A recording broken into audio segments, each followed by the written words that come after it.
Hi, everyone. Thank you so much for coming today. I apologize that I'm not there in person or live, I guess, in person, but I'm in Canada, so the time difference is quite a lot. So I've decided to pre-record this, and I'm sorry I won't be able to participate in any of the conversations, but I will share my email at the end. So if anybody would like to have a conversation or send an email, please do so.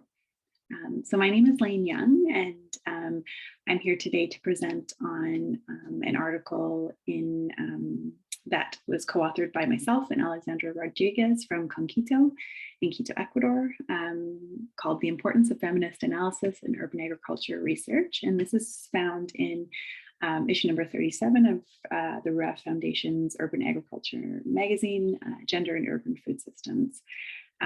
So this work is based on my dissertation research for a PhD in geography from Wilfred Laurier University through the Laurier Center for Sustainable Food Systems, and in partnership with the RUAF Foundation and Conquito in Quito, Ecuador. So today I'm here to talk about the premise of my research, which is exploring the importance of inclusion of intersectional feminist analysis when assessing and developing urban agriculture projects. So it's critical that the experiences of the participants of urban agriculture programming are at the forefront of program development in order to make an impact on documenting or shifting power relations in the communities that we study, in order for these projects to be more meaningful and actually to be able to be participated in that meaningful way. Intersectional feminist analysis of experiences of urban agriculture participants considers how identity categories like gender, ethnicity, socioeconomic status, and age are all intrinsically connected, often socially constructed, and ever-changing. These social categories create overlapping and interdependent compounding systems of discrimination. Everyone experiences oppression differently, and intersectionality can serve as a framework to develop projects that can help recognize these overlapping forms of discrimination all at the same time and determine the solutions that need to be had moving forward. So as a lot of you likely know, gender has been well studied in urban agriculture research. We know that women tend to experience urban agriculture differently than men because of varying political, economic, and social factors. And again, this is something that has been well studied over the years. And I'm hoping that I can just add another layer to the importance of looking at gender and other categories while doing urban agriculture research.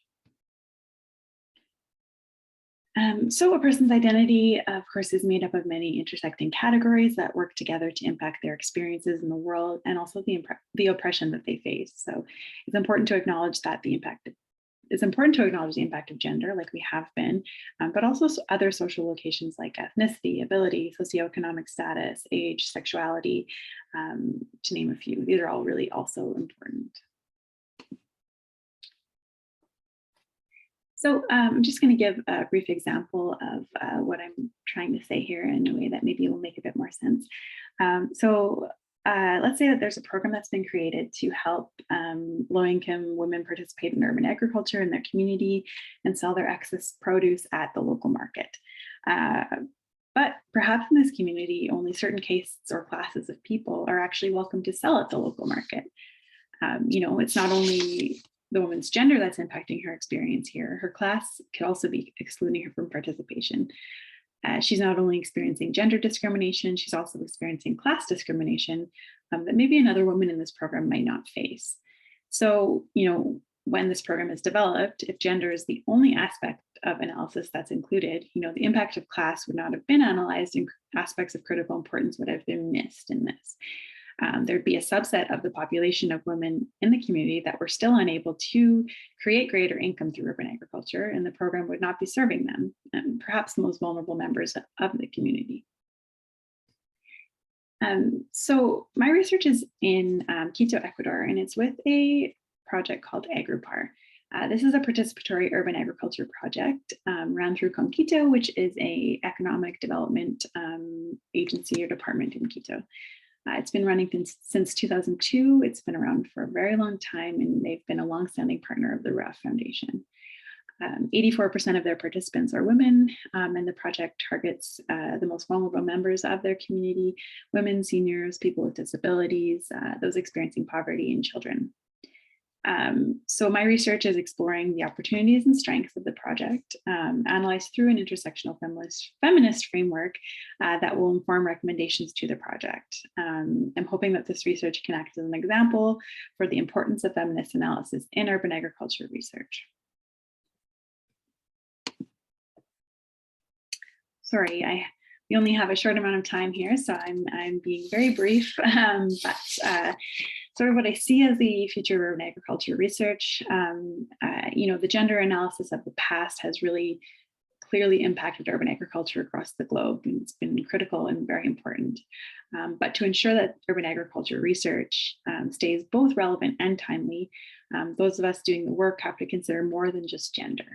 Feminist analysis provides a better understanding of individual and societal experiences of discrimination, and how that affects participation and success in urban agriculture. And additionally, how power relations also impact the access to and experiences of urban agriculture. Without using an intersectional lens, we are potentially just perpetuating already existing inequalities, not working towards understanding and changing the levels of discrimination and unequal power relations that are present for the participants. I think that all this is really critical and important to think of when we're studying and talking about and working in urban agriculture in communities. So again, I hope that if you have any questions or comments or would like to have a conversation, please send me an email here.